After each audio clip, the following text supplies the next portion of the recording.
right, sadly, Christmas continues to come under attack. Now, we've got to warn you, you probably don't want your kids to watch this segment.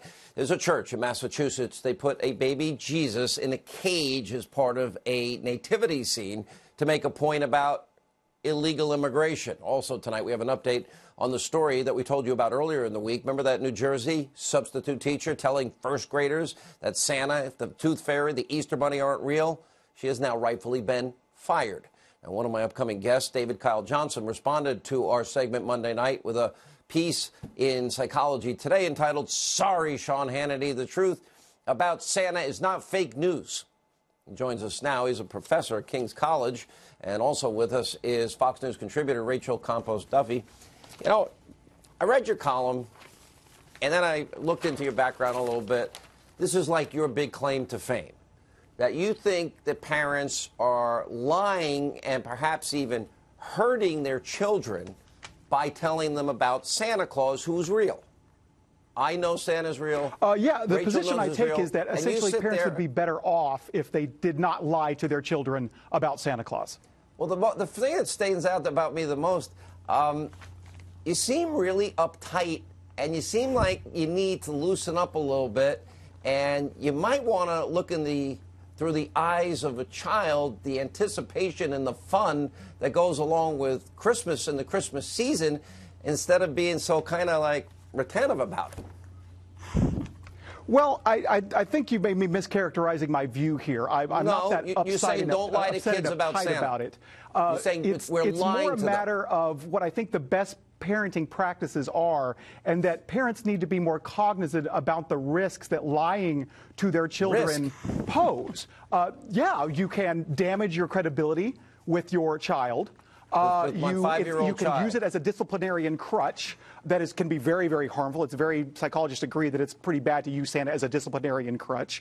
You can promote credulity in your child by encouraging to believe in things simply because they're fun or simply because they'll be rewarded. I can make the argument then that Halloween is teaching kids to be child's imagination by doing I could teach Halloween is teaching kids to be socialists because they're banging on doors and saying, "Give me something for free." We could go that far if we want to, but that'd take away the fun of Halloween, which is the point. Rachel. Well, I would just say the story of St. Nicholas is based on St. Nicholas. By the way, his feast day is tomorrow, and lots of kids, including my own, are putting their shoes out today to get a preview of what's to come on Christmas. And you're right, Sean, this is a season of anticipation, and there actually is. It's Advent, and it's actually the waiting for Santa, and that anticipation actually has very deep cultural and religious significance for myself, for you, and for many other Americans. And what I think is interesting is Dr.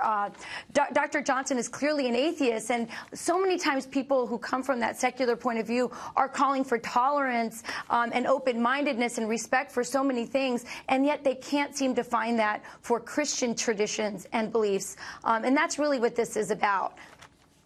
Dr. Johnson? You are completely strawmanning my position. I am not intolerant of Christian traditions at all. I think everyone should be free to celebrate Christmas in whatever way they choose to. And if Christians choose to celebrate Christmas by revering Christ, that is perfectly acceptable. It's just so silly.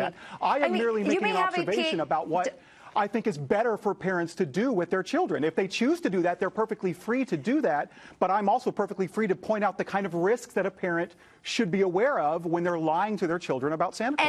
And I may not have a PhD, but I have a lot more common sense, I think, Doctor, with all due respect. And I think that parents do this because they have memories of Christmas themselves. And those memories are beautiful. Well, see, the Christmas spirit, wait a minute, the Christmas spirit has actually, this Western Christian tradition has inspired giving, Salvation Army, Toys for Tots, wreaths on the graves of our fallen soldiers. So this is a beautiful tradition and the Christian tradition. And I think that what you're doing is you're overthinking this and you're taking the fun out of it. And maybe you're a little bit grinchy. We'll get a quick 15-second response. That's a very grinchy attitude to take.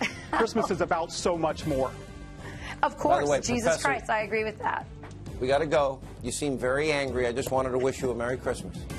I'm not angry I hope Santa Claus, not at all. I hope Santa Claus puts coal in your stocking. When we come back, today the world will remember the life, the incredible legacy of former President George H.W. Bush. We've got highlights from today's emotional memorial service in Washington. That's next.